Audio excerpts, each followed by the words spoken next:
Bom, dando continuidade aí ao vídeo do Marcelo, eu vou falar sobre as funções do CRUD, né? Vou começar aqui pelo head. Vamos lá.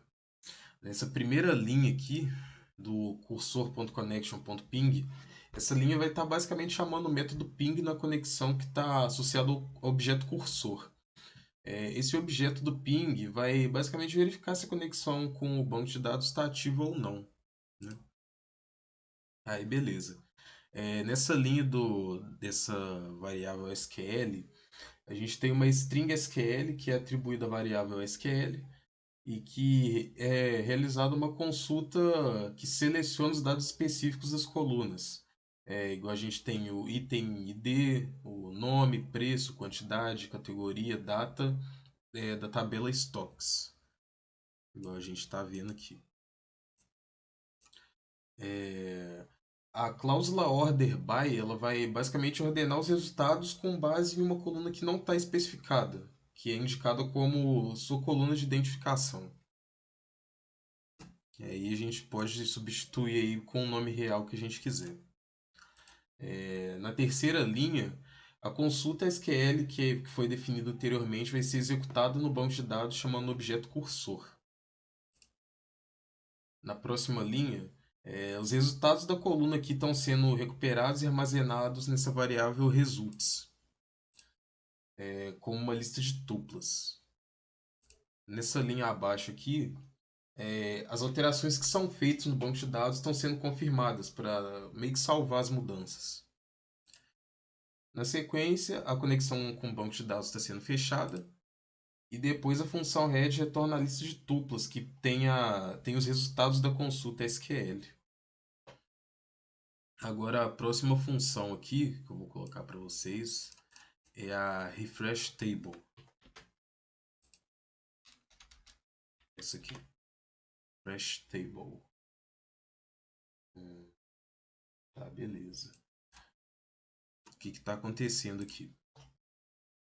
Primeiro está tendo a declaração de uma função chamada refresh table, né? Aqui nessa linha. Na linha abaixo, essa linha do for, está tendo um loop que percorre todos os elementos, no caso, todas as linhas que existem no myTree e depois exclui. Depois exclui. Ainda nesse myTree data, entre parênteses aí, eu estou excluindo a minha linha atual do myTree e só. Aí beleza. Nessa parte do for, array in head, tá tendo um loop que vai percorrer todas as tuplas retornadas pela função head. Nessa parte myTree agora, nesse de baixo aqui, na linha 24, eu vou estar inserindo uma nova linha no myTree. O parâmetro parente indica que a nova linha não terá um pai, ela vai ser uma linha principal. Esse index end vai indicar que a nova linha vai ser adicionada no final do i e d igual a array e define um identificador único para essa linha. Está definindo um identificador único para a linha. Nessa parte do text aqui, eu vou estar especificando que não vai ter nenhum texto associado à linha. Aí na sequência, esse values igual a array vai estar atribuindo os valores da tupla array nas colunas da linha. E essa parte tag igual a auto vai estar aplicando uma tag com esse nome, auto, a linha. Aí tá. Nessa próxima linha eu vou estar configurando a tag auto para um fundo cinza claro. E por fim aqui eu vou estar empacotando esse MyTree na interface gráfica, que sai até um pouco aqui das funções do CRUD, né? Mas é isso que está acontecendo aqui. Agora a próxima função. Step. Função step. Vamos lá. Primeiramente aqui eu vou estar definindo, né, uma função chamada step, que vai aceitar dois argumentos, que são o word e o num.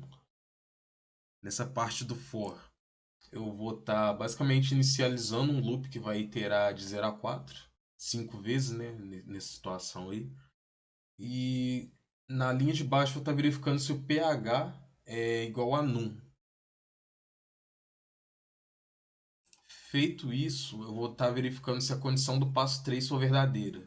Eu vou estar definindo o valor do pH, é o enésimo elemento em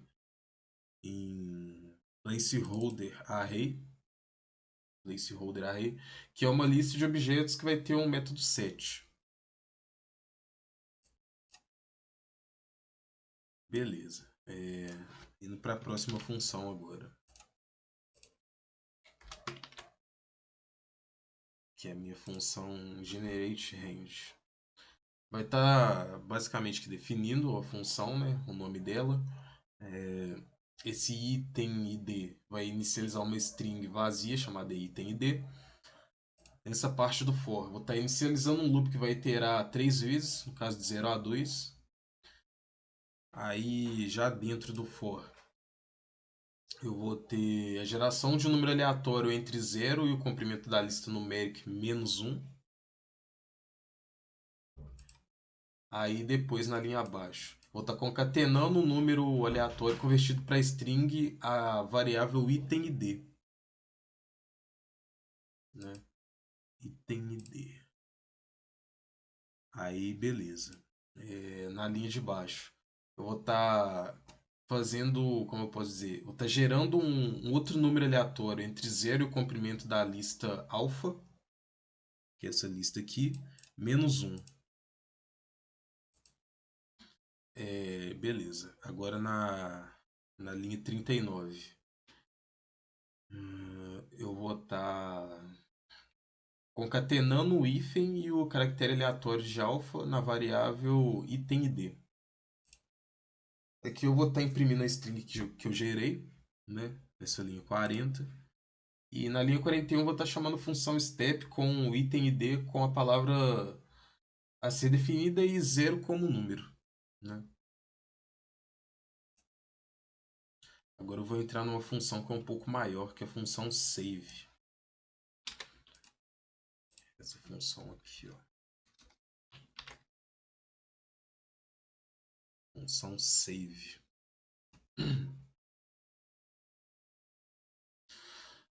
Beleza, vamos lá. Vou começar aqui. Eu vou estar obtendo o valor da entrada, né? Entry, no caso.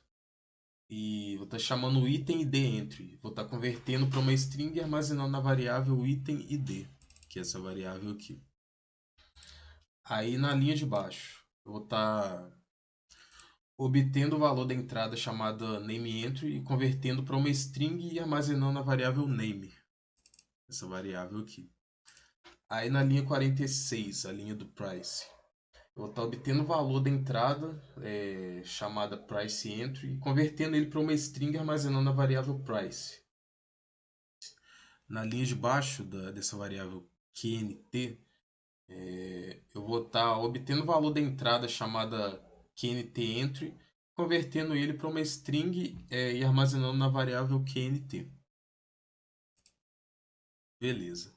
Na linha do catch, eu vou estar obtendo o valor selecionado da combo box, chamada category combo, e vou estar convertendo para uma string e armazenando na variável catch. Essa linha 49 vai estar acontecendo a seguinte situação. Eu vou estar inicializando uma variável booleana com valor true.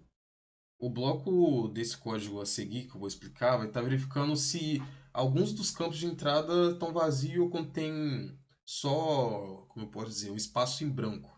Se algum desses campos estiver vazio, ele vai exibir uma mensagem de aviso e vai retornar a função. Então, vamos lá. Começando aqui pro iflen. Tá.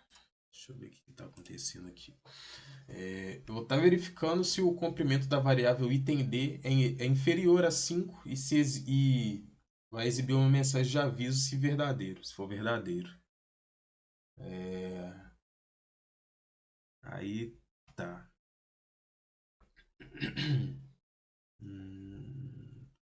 Beleza. Essa parte do código Nessa linha 53, eu vou estar verificando se o comprimento da variável item ID vai ser inferior a 5 e vou estar exibindo uma mensagem de aviso se for verdadeiro.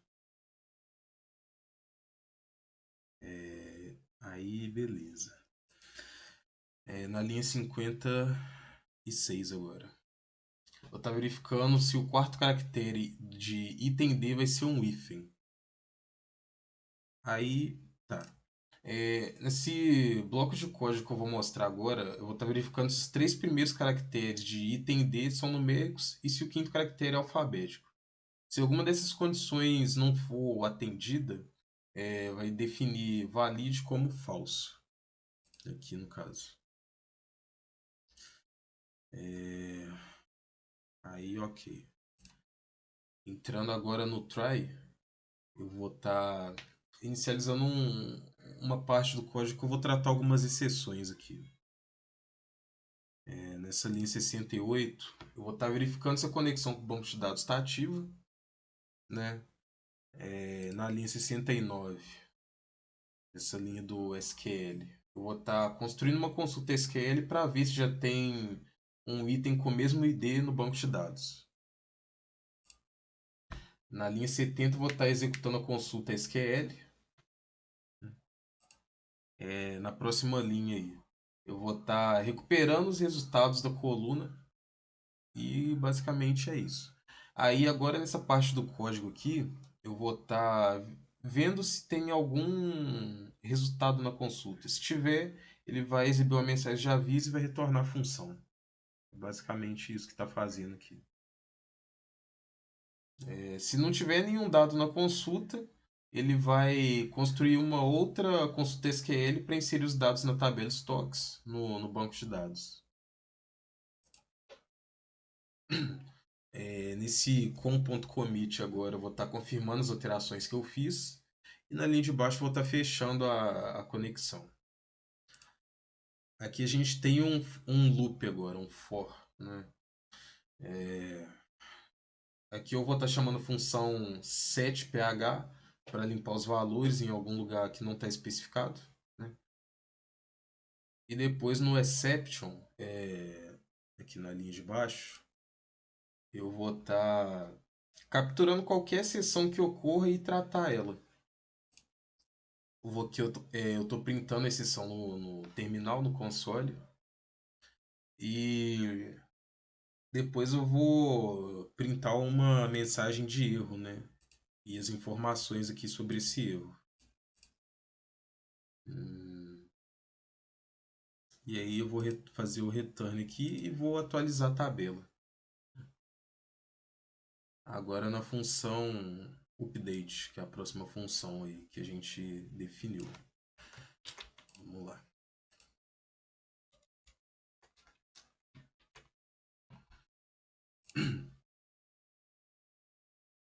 Beleza. Vamos começar então. Inicialmente aqui eu estou inicializando a variável selected item id com uma string vazia. Aí no bloco trycept que eu estou mostrando aqui, esse bloco, eu estou tentando obter o id do item selecionado na tabela myTree. Se não tiver uma seleção, eu vou exibir uma mensagem de aviso. Aí aqui eu estou imprimindo o ID do cliente selecionado, que pode ser uma string vazia, se nenhum item tiver selecionado aí, ele vai retornar também. Agora no item ID, eu vou estar obtendo o valor da entrada, chamada item ID entry, convertendo para uma string e armazenando na variável item ID, né, que é essa variável aqui. Na linha 98, a linha do name, eu vou estar obtendo o valor da entrada chamada nameEntry, convertendo para uma string e armazenando a variável name. É o nome da variável aqui que eu defini. Na linha 99, price, eu vou estar obtendo o valor da entrada chamada priceEntry, convertendo para uma string e armazenando a variável price. Agora na linha do QNT, eu vou estar obtendo o valor da entrada chamada QNT entry, convertendo para uma string e armazenando a variável QNT. Agora na linha do cat. Eu vou estar obtendo o valor selecionado da combo box, chamada category combo, e convertendo para uma string e armazenando na variável cat. Agora entrando nessa parte do if, o que está acontecendo aqui? Eu vou estar verificando se eu tenho alguns dos campos de entrada vazio ou se contém apenas algum espaço em branco. Aí, se tiver algum campo vazio, ele vai exibir uma mensagem de aviso e vai retornar a função. E é isso. Nessa primeira parte aqui, né? Aí, beleza. Agora, na próxima parte, na linha 105 aí, eu estou fazendo a verificação se o meu ID do item selecionado é diferente do ID inserido. Se for situação, vai exibir uma mensagem de aviso informando que não tem como alterar o ID do item. É isso que está acontecendo aqui. Agora entrando no bloco do try-except. Vamos lá. Try-except. Eu vou estar tratando a atualização no banco de dados. Né? Ele vai construir uma consulta SQL para atualizar os campos name, price, quantity e category na tabela stocks, em que o meu item D é correspondente ao item ID fornecido. Né? Então é isso que está acontecendo aqui. Ó. Aí beleza. Essa linha do commit vou estar confirmando as alterações que eu fiz e depois fechando a conexão. Aí beleza, show. Agora entrando no loop do for. Eu vou estar chamando a função setPH para limpar os valores que em lugar que eu não especifiquei aqui, né? E na parte do except, vou estar capturando qualquer exceção que ocorra durante a atualização e tratando ela. E aqui, se acontecer algum erro, né, eu vou estar imprimindo uma mensagem aqui e informação sobre o erro. E por fim, eu vou estar atualizando a tabela. Agora, indo para a função delete, que é a próxima função aí que a gente tem. Vou colocar aqui.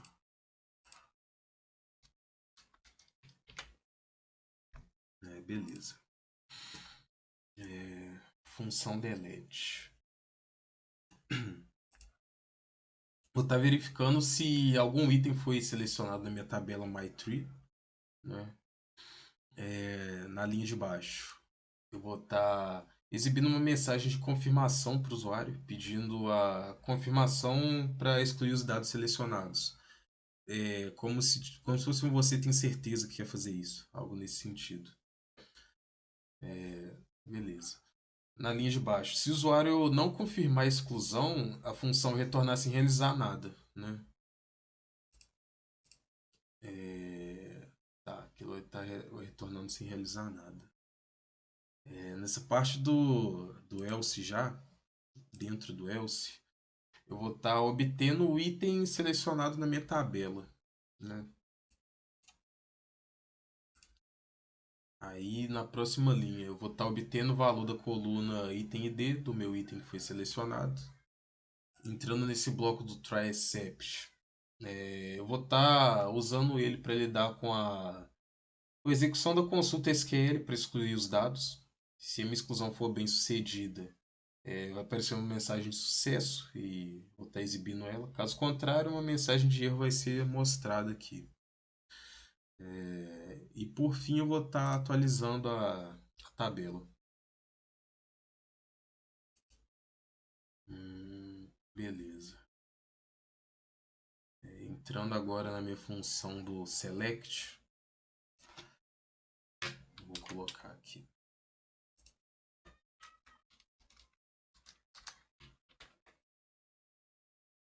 Beleza.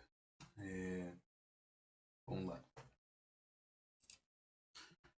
Beleza. Aqui na função select, eu vou estar, primeiramente, obtendo o item selecionado na minha tabela. Na sequência aqui, eu vou estar obtendo o valor da coluna item ID do item que foi selecionado.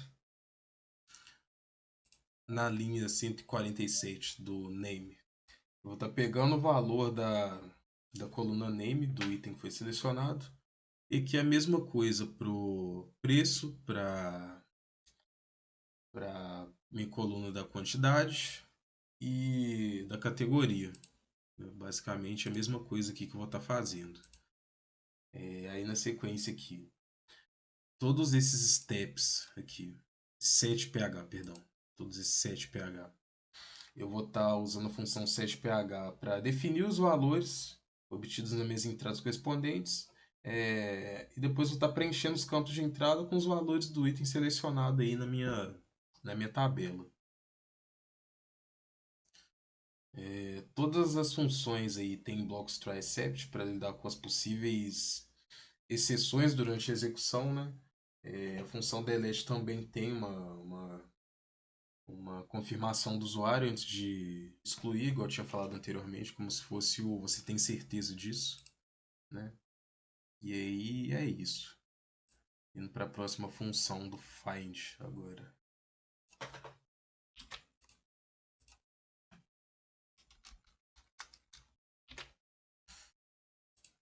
Vamos lá. Find. Primeiramente, vou estar pegando o valor da minha entrada, chamada item id entry, e convertendo para uma string e armazenando na minha variável item id. Na linha do name, vou estar pegando o valor de entrada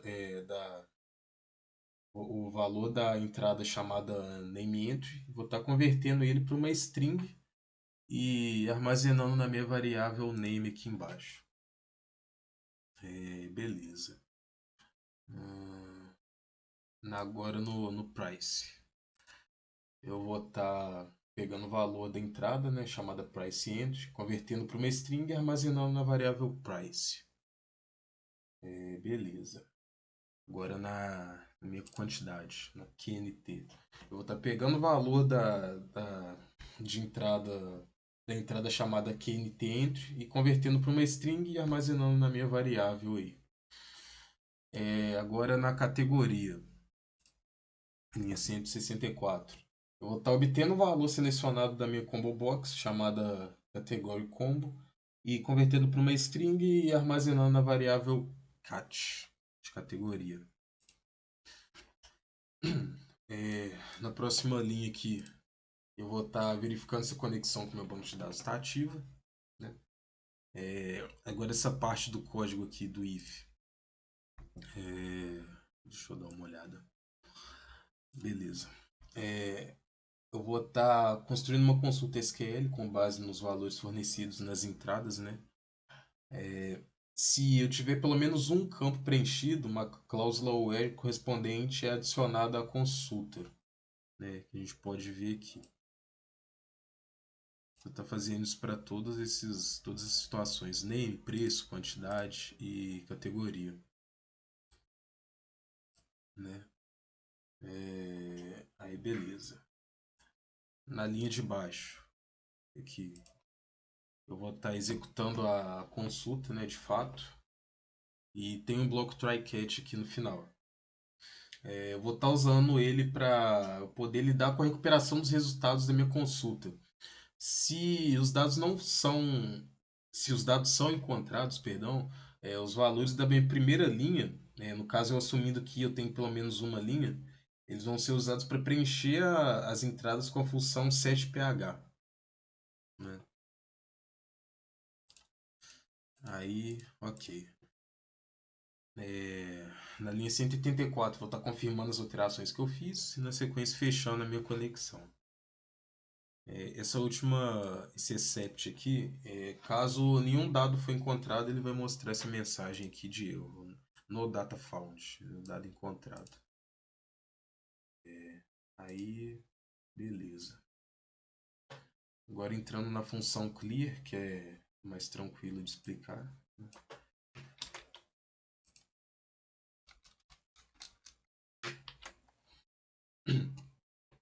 Eu vou estar criando aqui um loop, né? Vou estar chamando a função setPH para limpar os valores nas entradas correspondentes aí. É bem intuitivo, né? Bem tranquilo, não tem muito segredo essa função não. Agora, exportando o arquivo para CSV, né? Que é Excel.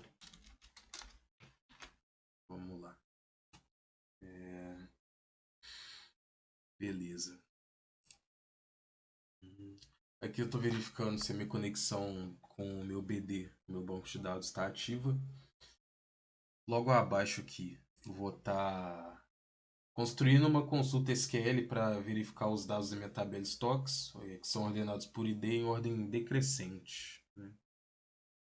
O desk aqui, ó. Tá. Em ordem decrescente. Aí, beleza. Na minha linha cursor.execute.sql, vou estar executando a consulta. Abaixo, vou estar recuperando os resultados da minha consulta e armazenando eles na variável data_raw, que é essa variável aqui. Na linha 198, eu estou obtendo a data e hora atuais como uma string, né? Vou definir aqui. Beleza. Na próxima linha eu estou substituindo os dois pontos da string por data/hora, por hífens, né? Aí, ok. Tá. Nessa linha 201, eu tá pegando os primeiros 16 caracteres da string data/hora, que pode ser considerado como uma representação simplificada mesmo da data e hora. Uma simplificação aí. Aí, beleza. Na próxima linha, eu estou abrindo um arquivo CSV para escrita, um modo A, para adicionar os dados no final do arquivo, usando o formato especificado no nome do arquivo, que vai incluir a string da data e hora. Né?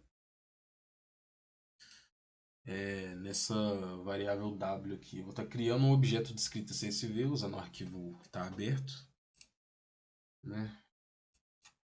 Aí, dando sequência aí, eu vou ter um loop aqui que vai fazer iteração sobre os registros recuperados do consulta SQL. Logo abaixo, eu vou estar escrevendo cada registro como uma linha no meu arquivo, excel.csv no caso. Beleza. Vou estar aqui printando uma mensagem que eu salvei o arquivo. E aqui eu vou estar confirmando as alterações do banco de dados e na sequência fechando aí a minha conexão. Se eu tiver conseguido baixar aqui, eu vou imprimir essa mensagem no arquivo Excel baixado com sucesso, né? E é isso. Em resumo, essa função vai extrair os dados da tabela estoques, né, do meu banco de dados, escrever em um arquivo CSV com o nome baseado na data e hora e vai exibir a mensagem informativa, né, para o usuário. Enfim, o arquivo CSV resultante vai conter os dados da minha tabela estoques, ordenado pelo campo ID, na ordem decrescente. Bom, aí é isso. Muito obrigado aí por assistirem o vídeo e até mais.